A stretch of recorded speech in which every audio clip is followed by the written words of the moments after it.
social media can be a great tool. You can keep up with your family and friends all around the world. You can meet new people from all around the world, places you never thought you would even go, places you never heard of. It's easy to find a community of like-minded people that you may not be able to find in your hometown. You can go on social media and find those people. You can start businesses, lucrative businesses at that. You can become famous. You can make a lot of money on social media, or you can simply have social media as a form of entertainment. And all of that is great.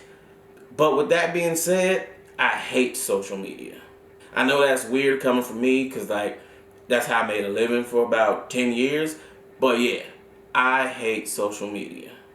Now, if you are one of those people who are truly on social media for any of the reasons I mentioned before, and the time you spend on social media is productive and entertaining and peaceful, then please take this time to consider yourself lucky, because it is not that easy for a lot of people. I've seen the dark side of social media, and it is bad.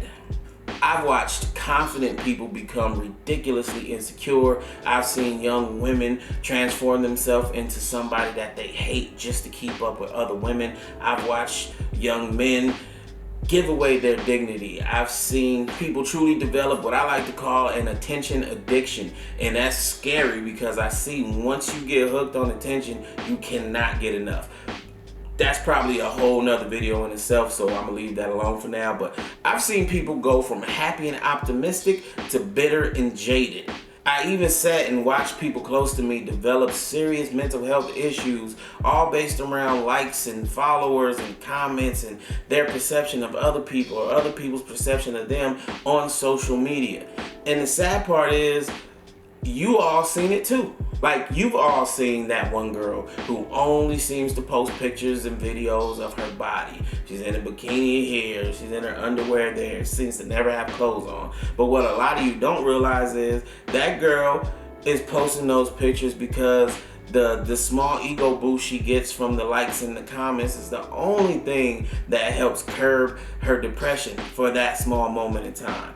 You see the other girl who posts that, but you don't realize that for that girl, she's posting it because she's seen another girl post pictures like that, and now that girl is a model and she's constantly being flown out to exotic locations for photo shoots and things like that. But what this girl doesn't know about that girl is that girl is actually being flown out by some old dude that she's disgusted by, or some rapper who doesn't treat her right, and she's down on herself because of it. And the whole time she's drunk out of her mind trying to drown the self-hate. And most likely that girl only started doing it because she saw some other girl living that life and she needed to figure out how to get it for herself. You all seen the videos of the dude with the viral videos making a scene in public. You've seen him flashing his money, but what you don't realize is that dude's probably been trying to be a rapper or a comedian for years, and he did one stupid thing that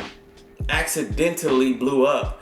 And now he feels like he has to keep doing this ignorant shit just to stay relevant. Getting millions and millions of views only for people to still greet him with, "Hey, you that dude that yells at people." Nobody knows his name.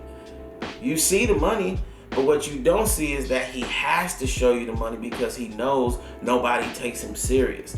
That's the way he gets you to take him serious, but it still doesn't work. And from an outside perspective, those things may not seem like a big deal, but to the people that it's happening to, which is a lot of people, it's a huge deal. Can you imagine, if you're one of those people who doesn't deal with that, try to imagine chasing something that's practically unattainable because you've been lied to about it the whole time. Imagine being that girl who scrimps and struggles and saves all her money to go get plastic surgery to look like this girl and that girl because those girls are happy, and then you get the surgery and you're still not happy because that shit doesn't bring you happiness. That alone will mess your head up, and that's just the tip of the iceberg. It gets bad out here. And it's wild to me that we live in this world, we see these things happen, but we still wonder why there's such a rise in depression and anxiety with the young people. We don't see what's causing it. We don't see how we all are contributing to it, how we're doing it to ourselves, how we're doing it to each other. When I sit and think about it, I'm starting to really realize that maybe we weren't built to be exposed to so many people and so many opinions. I kind of think of social media like one of those movies where the main character gets the ability to read minds, to hear people's thoughts.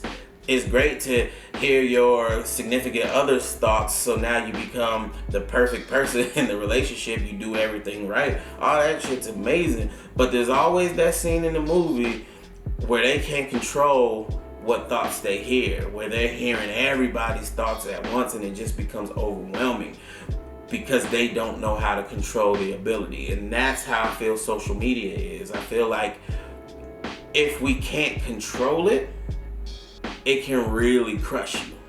And to a lot of us, this all sounds silly. It sounds like I'm making a big deal out of nothing. How can some apps on your phone really have that much control over your life? And I definitely felt that way before I really started looking at it. Then I started to think, like, a lot of these people, especially the people younger than me, grew up with social media in their lives from a very young age. It feels like it's just a normal part of life. So you start to see it as that. For me, it's extra. For them, it's a part of life. So now they don't feel like they're failing on Instagram. They don't feel like they're behind on Instagram. They feel like they're failing and they're behind in life. If that group of 19-year-olds are traveling the world and making money, what am I doing working at the mall? I must be a loser. Can you imagine that? And that's to the people who don't deal with it, who scoff at people who deal with these issues. Could you imagine that? When you were 19, when you were whatever, hell, you right now, if you felt like you were supposed to be doing this made up shit that you see other people doing and you can't figure out for the life of you how to get it done. That's overwhelming. And I know I sound real old right now, and that's because I am. I am old. I'm old enough to have grown up and lived life without social media. Before social media even existed, I was practically grown. I mean, I wasn't grown, but I was old enough to know that there's a life without it. And that's what I'm hoping I can get somebody to understand, some young kid to understand, somebody who's on the fence, that girl who's mad that her selfie without a bunch of makeup didn't get as many likes as this girl, or that boy who doesn't have a bunch of money to take out of the bank to floss on Instagram because he's only 15. I hope I can get to you and tell you you don't need it. You don't need social media. It is not an important part of life. Let me say that again. Social media is not an important part of life. If you finesse a career out of it, then yeah, it's important to you. But it does not have to be something you excel at. Not everybody has to be an Instagram star. Not every pretty girl has to be a model. Not every dude over 6 foot has to be covered in tattoos and be a whack rapper. It's not for everybody. Please stop feeling pressured to have a popping social media presence.